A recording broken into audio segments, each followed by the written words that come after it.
Good evening, YouTube. It's Francia back with another message. When God said, "Shorty, be transparent and give the people something through the mistakes that you have made." He also saying that his people are being perished by lack of knowledge, the knowledge of God. The law is the Bible. He's saying they're not applying it to their life. They're just going on in their day to day and not seeking counsel from God. He's saying, I will ignore you and I will ignore your children. You are not my people. You're not my priests. Because you have rejected my law, I will also reject you and your children. So today the message is coming from Song of Solomon's, the first Psalm of Solomon. The bride confession, his love. The bride confess his love. So it says, let his lips and the kisses of his mouth, for your love is better than wine. Your anointed oil and our fragrances. Your name is the oil poured out. Therefore, virgins love you. Draw me after you. Let us run. Let me run. The king has brought me into his chambers. It also says, this is 5. That was 1, 2, 3, and 4. Now this is 5. We will exalt and rejoice in you. We will exalt and love you more than wine. Rightfully doing, we love you. And 5 says, I'm very dark, but loving, O my daughter of Jerusalem, like the tent of Tarsus, like the curtain of Solomon. Do not gaze at me because I am dark, because the sun was angry with me.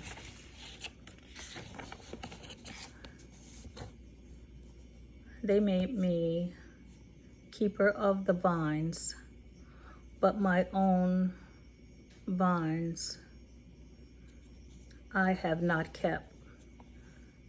Tell me, you whom your soul loved, were you your pasture and your flock, where you make it lie down at noon? For why should I be like one of the veil herself beside the flock of my companion? Solomon and his bride delight in each other. If you do not know, oh my beautiful among women, follow in the trick of the flock and pasture your young goat beside the shepherd's tent.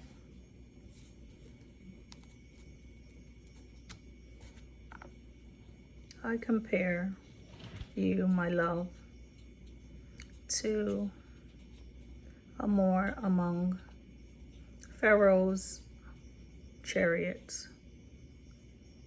Your cheeks are lovely with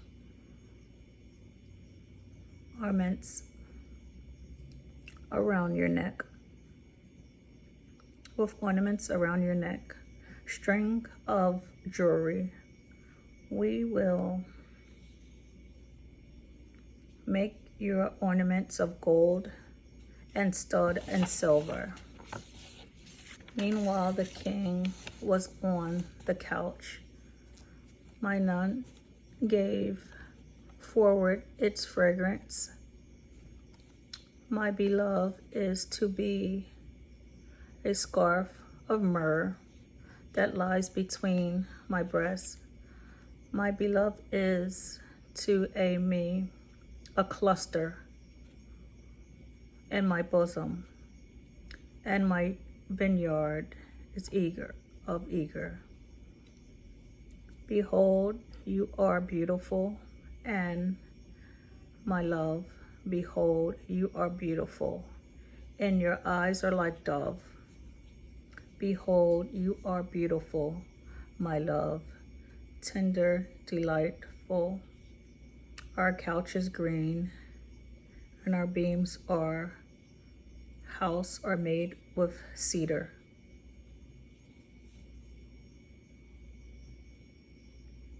And of pine. What God wants us to know about Solomon. So this one is John 3:16. Yet I tell you that not even Solomon in all of his splendor was dressed like this one.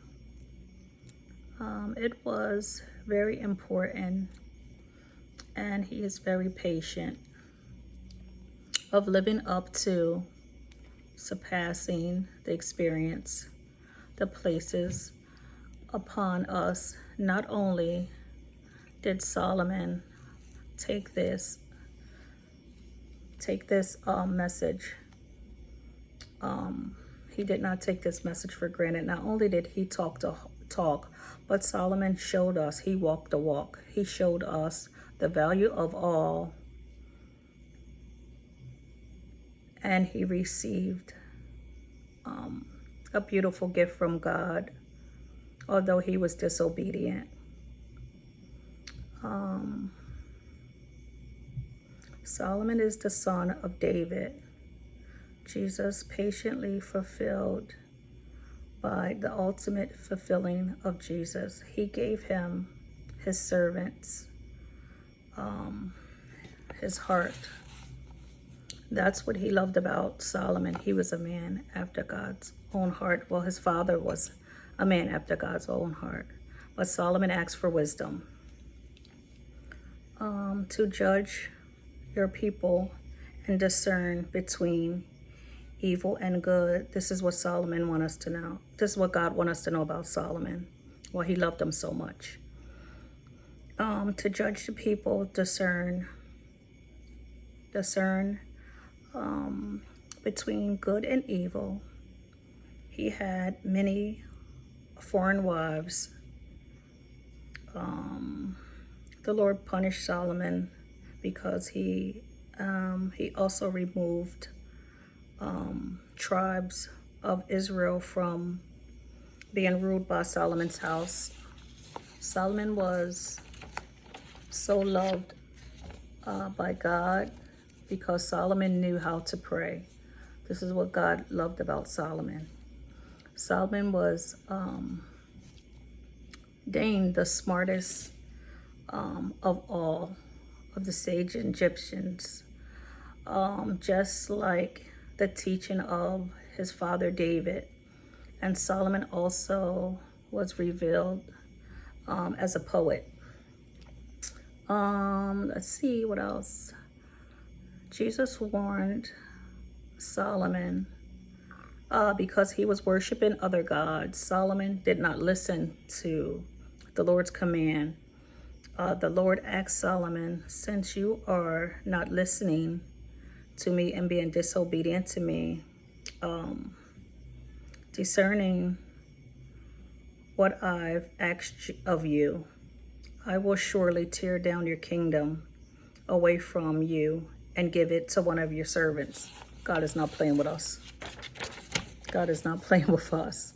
As Christians, we should know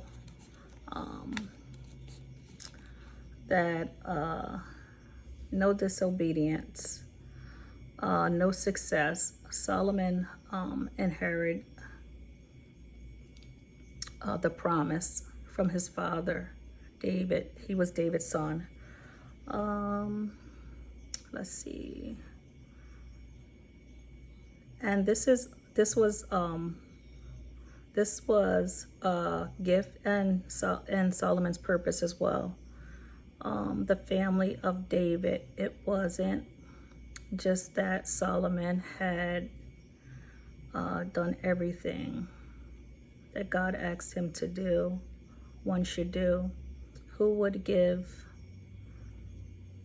He was very disobedient. He did not do it. The taking away, God took away part of his inheritance for it. The taking away of the tribe.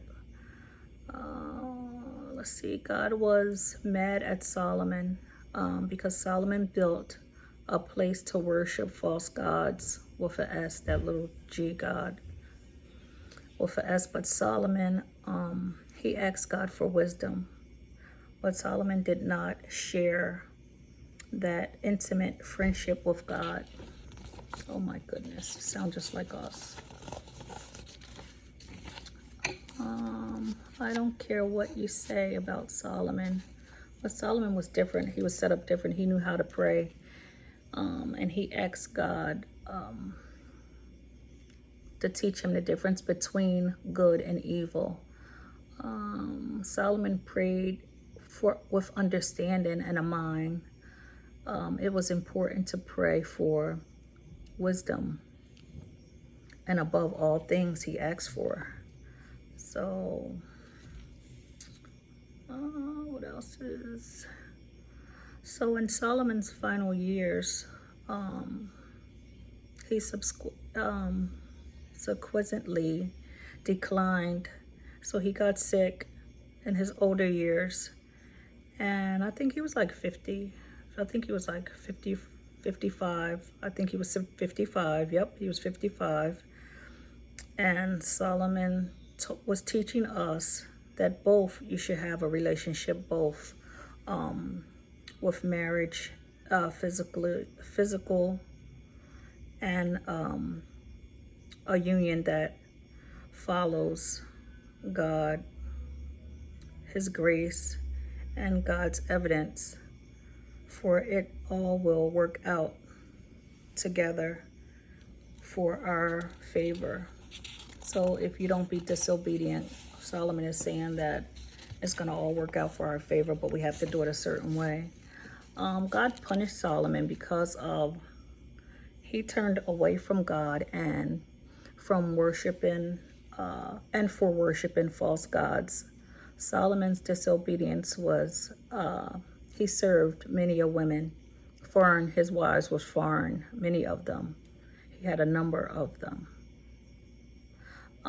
This led him into idolatry, and this led him into being disobedient. The punishment involved the kingdom being split after Solomon's death. His inheritance, it trickled down with only a small portion remaining for his descendants. My God.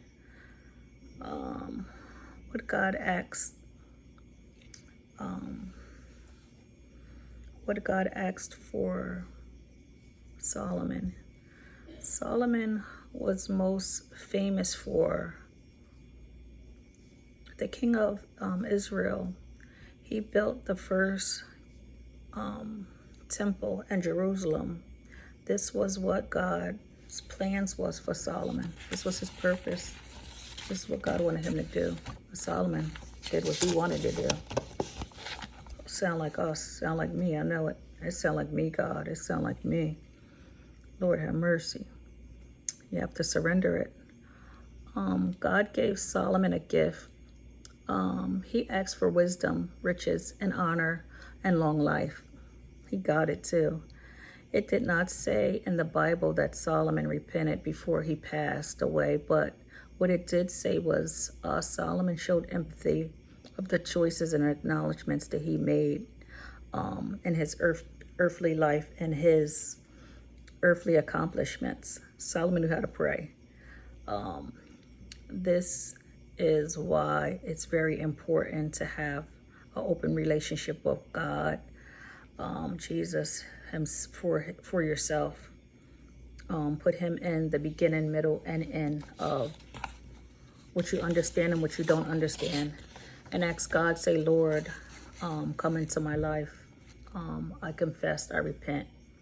Please forgive me for the many choices that I made concerning my life instead of leaning on your will and your understanding for my life.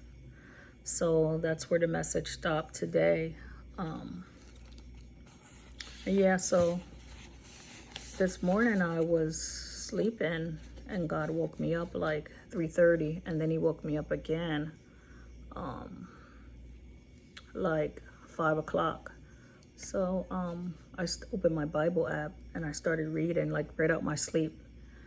And I couldn't even really see that good. I didn't even have my glasses on, but God was like, yeah, write it, give it to the people so they won't make the same mistakes. And, you know, God love us.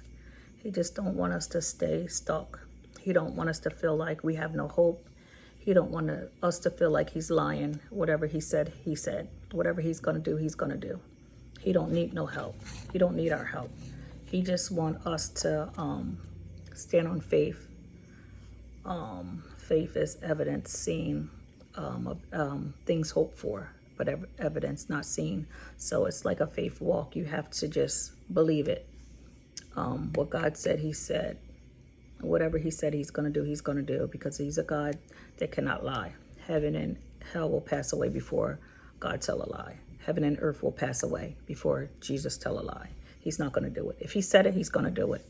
But also his time don't look like our time. So it looks like, he ain't coming. He's not going to do it. You know who's talking. He ain't going to do it. You know, y'all just doing this and that. And God don't even care about y'all. God don't even love y'all. And that's not true. God do care about us, and he do love us. He don't care about the sin. That's the only thing. Like, he just don't like it.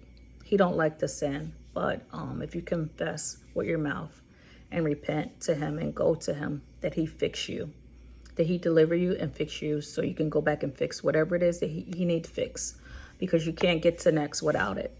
Ask me how I know. I know it because it's not opinion, it's my experience. So when he says, Shorty, go give them something through the many mistakes that you have made. Go ahead, just do it. And I said, you know what, Lord, I don't know. He's like, no, it's okay. Go ahead. I give you permission to do it, you know? So I'm learning too. And it's for me first. So he had me write it all down. I write it down. And then he said, now go teach it. Give it to the people. And I said, okay, God, I will. So that was the message for today. And I'll be back on with another message, because I have something very special that I want to share with you guys. So like, comment, subscribe to my channel, and be looking for the next video. I'm getting ready to put another video out. It's good. So it's a surprise, and I want to share it with you guys. So like, comment, subscribe to my channel. Everything is in my bio. Email in my bio, first and last name. It's in my bio. Yeah, so any gifts that you want to give me is in the bio. So that was for today. It was about Solomon, and it's something that we can all learn from. It's something that's real near and dear to God's heart, that he wants us to know about Solomon. Like the message said, Solomon knew how to pray, so it didn't matter what anybody said or what he did. He knew how to pray, and prayer changes things. And God saw his whole heart. So, and that was David's son. So, and you know, he just adored David. So that's David's offspring. So, you know, he's already in a good spot, and don't even know he's in a good spot. So that was the message for today. I love you guys. Till next video. And I'm coming back on with a surprise. So stay tuned. Okay. Like, comment, share, subscribe to my channel. I'll be right back.